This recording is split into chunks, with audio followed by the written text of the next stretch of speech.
어디든 가고 무엇이든 됩니다를 모토로 하는 워터스클럽의 현지입니다. 작년에 한국직업능력연구원에서 실시한 조사를 봤는데요. 중고등학생의 희망 직업 1위가 바로 교사였습니다. 그건 아마 학생들이 제일 가까이서 접할 수 있는 직업이 교사가 아니라서일까 합니다. 하지만 가까이서 접하는 것과 진짜 교사로 일해보는 건 정말 천지 차이예요. 저 역시 교사가 되기 전에 교사가 진짜 무슨 일을 하는지 잘 몰랐어요. 그저 막연하게 학생들을 가르치는 일이겠지 생각했죠. 전 고등학생 때부터 아동센터에서 초등학생들을 가르치는 봉사를 했고 대학생 때도 학원에서 또 과외로 가르치는 경험을 쌓았어요. 가르치는 것 자체는 재밌었죠. 그래서 교사라는 직업이 제가 진짜 원하는 직업은 아니어도 어느 정도는 괜찮지 않을까 생각을 했어요. 하지만 저 역시 교사에게 진짜 필요한 의외의 적성이 뭔지는 직접 겪어보기 전에는 몰랐답니다. 결국 4년 만에 그만두게 되었죠. 여러분은 저처럼 교사가 되어보고 알게 되지 마시라고 제가 준비했습니다. 6가지 체크리스트를 말씀드릴 거예요. 미리 체크리스트를 풀어보시고 교사가 적성이 맞는지 알아보세요. 그러면 여러분은 엄청난 시간을 아낄 수 있습니다. 자, 첫째, 멀티태스킹을 잘하고 즉석에서 변수에 잘 대응하는가? 교실은요, 여러분이 상상하신 것 이상으로 오만때만 일이 다 일어난답니다. 수업만 잘하면 되지 않느냐고요? 자, 일단 수업 안에서만 얘기를 해보죠. 체육 수업을 예로 들면 기껏 수업 준비를 했는데 그날의 날씨에 따라 운동장을 다른 학급에서 쓰고 있는지에 따라 학생들이 코로나로 체험학습과 결석을 많이 해서 학생 수에 따라 수업을 즉석에서 다시 짜야 할 때가 많아요. 수업은 그야말로 순발력이 좋아야 합니다. 30명 가까이 되는 학생들의 반응을 살피고 학생들과 상호작용하고 때로 학생들이 엄청 당황스러운 질문을 하기도 하는데 그걸 쳐내야 하고요. 특히 성교육 시간에 네, 그리고 코로나 시대라서 저는 학교에서 수업을 하면서도 못 나오는 학생들을 위해서 줌으로 송출을 하기도 했었거든요, 수업을. 그럼 현장에서 학생들 반응도 봐야 되고 또 온라인으로도 아이들을 살펴야 해요. 채팅창 이런 것도 보면서. 그게 다가 아니에요. 이건 학교마다 다른데 어떤 학교는 수업 중에도 업무 관련해서 메시지가 울려요. 얼른 답장 달라고 하죠. 그럼 학생들 활동시켜놓고 업무를 또 하는 거예요. 업무하면서도 학생들이 다투기라도 하면 생활 지도도 함께 해요. 멀티태스킹이 뇌에 정말 안 좋다고 하거든요. 저도 그걸 몸소 느꼈습니다. 할 일 하다가 아이와 이야기하고 나면 갑자기 내가 무슨 일을 했는지, 무슨 일을 하려고 했는지 까먹어요. 만약 상황을 100% 본인이 통제하길 바라거나 주변의 급박한 상황에 맞춰서 반응을 즉각적으로 하기 어려운 분들은 교사가 정말 힘드실 수 있습니다. 자, 둘째, 다른 사람이 내 마음대로 되지 않아도 괜찮은가? 이거는 특히 교사로서 사명감이 투철하신 분일수록 힘드실 것 같아요. 아이들을 더 좋은 방향으로 변화시키고 싶다는 마음 저도 공감을 합니다. 그러지 말라는 말이 아니에요. 대신에 아이가 변화하지 않는다고 속상해하지 말라는 말이에요. 저도 그랬어요. 생활 지도한다고 아이 붙잡고 씨름도 많이 했어요. 그런데 같은 말을 해도 아이마다 받아들이는 건 다 다릅니다. 그때 느꼈어요. 내가 변화시키는 주체가 아니라는 거예요. 변화는 아이의 몫이에요. 저는 좋은 자극을 줄 뿐 이 아이는 스스로 변화할 뿐이다 라는 마음가짐을 가지셨으면 좋겠어요. 요즘 드는 생각은 내가 누군가를 변화시키겠다는 마음은 오만이라는 거예요. 저는 변화의 씨앗만 뿌리는 거고 싹을 틔우고 뿌리를 내리게 하는 건 각자에게 달린 거더라고요. 그래야 아이가 변화하지 않아도 실망하거나 지치지 않고 계속 씨앗을 뿌릴 수 있습니다. 나 자신도 내 맘대로 안 될 때가 많은데 어떻게 누군가를 내 마음대로 바꿀 수 있겠어요? 나는 내 할 일을 하고 더 좋은 모습을 보여줘서 나도 이렇게 저 사람처럼 살고 싶다 라는 마음을 들게 한다면 그걸로 충분하다고 생각을 합니다. 자, 셋째, 나의 한계를 정하고 그 이상은 신경을 쓰지 않을 수 있는가? 흔히 교사의 장점으로 워라밸을 지키기 좋은 환경을 꼽아요. 그런데 교사 일은 내가 끝내야만 끝나는 일입니다. 이게 무슨 말이냐 하면 수업 준비가 정해진 양이 있고 끝이 있나요? 그냥 스스로 멈추는 거예요. 이만하면 충분하다라고요. 예를 들어 40분 수업을 준비를 하는데 프로젝트 수업을 하고 처음 하는 수업이면 4시간 준비할 때도 있다는 거예요. 사실 그 이상으로도 준비할 수 있어요. 스스로 멈추지 않는다면요. 생활 지도는 어떤가요? 제가 직접 겪은 일인데 초등학교 3학년을 가르칠 때였어요. 저희 반 남자아이가 다른 친구랑 막 다투면서 이렇게 얘기를 하는 거예요. 너 칼로 찔러버린다? 충격적이죠. 저도 깜짝 놀라가지고 어떻게 그런 말을 하냐 물어봤어요. 근데 부모님이 싸우면서 그렇게 말한다는 거예요.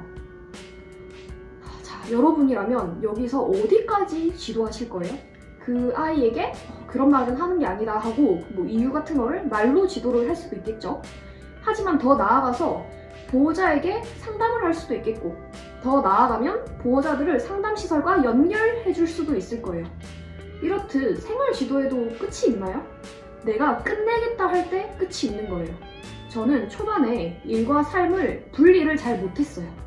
저녁 7, 8시에도 보호자님이랑 전화로 상담을 1시간 넘게 하고 그랬어요. 밤 늦게까지 수업 준비할 때도 많았죠. 근데 아이들이 수업에 크게 반응을 해주지 않으면 현타가 오는 거예요. 이건 아까 2번째 체크리스트랑도 연관되죠? 학생들의 반응은 제가 통제할 수 없는 거예요. 아무튼 이렇게 되니까 너무 괴롭더라고요. 그래서 이번에는 일과 삶을 아예 분리를 해보자 하고 퇴근 후에는 학교와 관련된 걸 아예 안 해봤어요. 근데 그래도 괴롭더라고요. 저는 일에서 효용감을 느끼는 사람이고 지금도 컨텐츠를 만들면서 일과 삶의 경계가 없거든요. 근데 즐거워요, 그게. 저는 일에 몰입하기를 좋아하는데 교사 일은 몰입을 해도 괴롭고 분리하면 분리하는 대로 괴로웠어요. 그래서 워라밸을 확실히 지킬 거면 수업 퀄리티, 생활 지도 등에서 죄책감 느끼지 않아야 하고 일을 많이 하실 거면 지치지 않으셔야 해요. 나의 한계, 내가 어디까지 신경을 쓸 것인지를 알고 그 이상은 신경 쓰지 않을 수 있는지도 중요한 기준이 되겠습니다. 넷째, 성과가 즉각 안 보여도 괜찮고 내 일의 성과가 타인을 거쳐서 나오는 게 괜찮은가? 교육은 백년지 대계라는 말이 있죠. 100년 앞을 내다보는 큰 계획이라는 뜻이에요. 다르게 말하면 교육의 성과는 단기간에 볼 수 없다는 말도 되겠죠. 사람마다 동기부여가 되는 방식이 다르겠지만 눈에 보이는 성과를 중요시하는 분들은 교사가 힘들 수 있어요. 학생의 성장은 서서히 일어나거든요. 때로는 10년이 지나서 우리 선생님이 하셨던 말씀이 이거구나. 우리 쌤이 이렇게 애쓰셨구나 깨닫기도 하죠. 그리고 학생의 성장이라는 건 측정하기 힘들잖아요. 내가 100만큼 노력을 쏟아 부었는데 성과가 아무것도 안 보인다면 얼마만큼 지속적으로 노력을 쏟으실 수 있나요? 또한 교사는 아이들을 성장시키는 직업이라 할 수 있죠. 즉 나의 일의 성과가 타인을 통해서 드러나기 쉽다는 말입니다.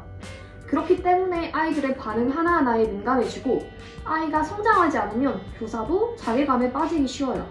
나만 잘한다고 되는 일이 아니란 거죠. 다섯째, 현직 교사를 하면서 뻗어나갈 수 있는 일이 적어도 괜찮은가? 교사로서 커리어를 발전시키는 방법은 다양합니다.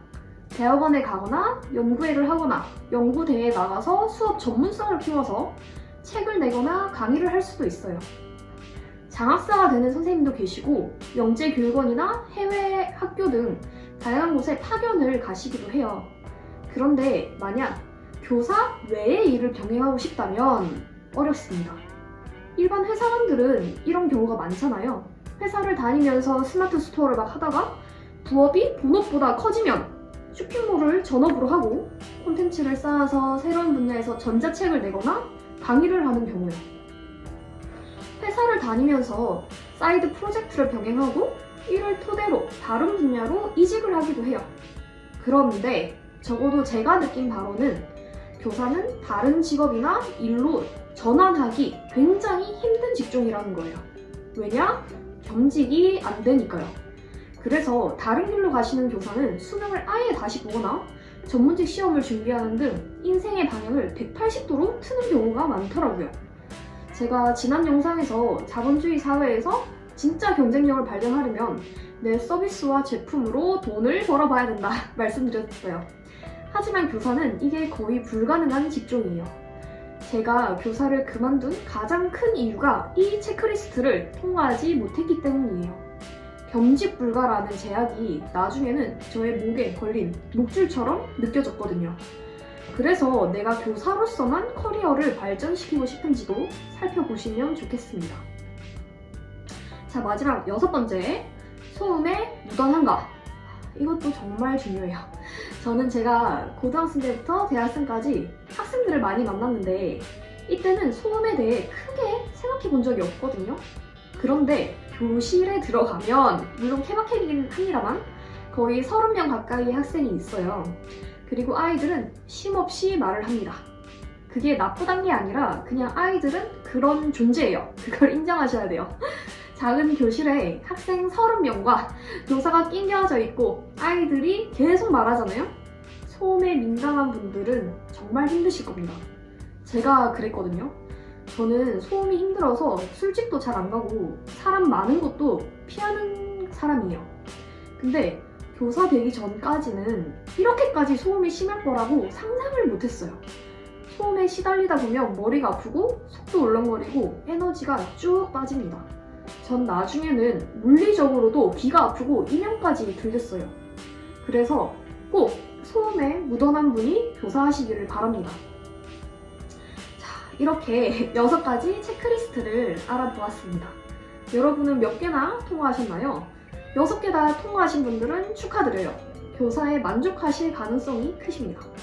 설령 다 통과하지 못하셨더라도 제가 말씀드린 부분을 곰곰이 생각해보세요. 이거는 직접 경험을 해봐야 와닿는 부분이지만 최선을 다해 말씀드리려고 노력했답니다.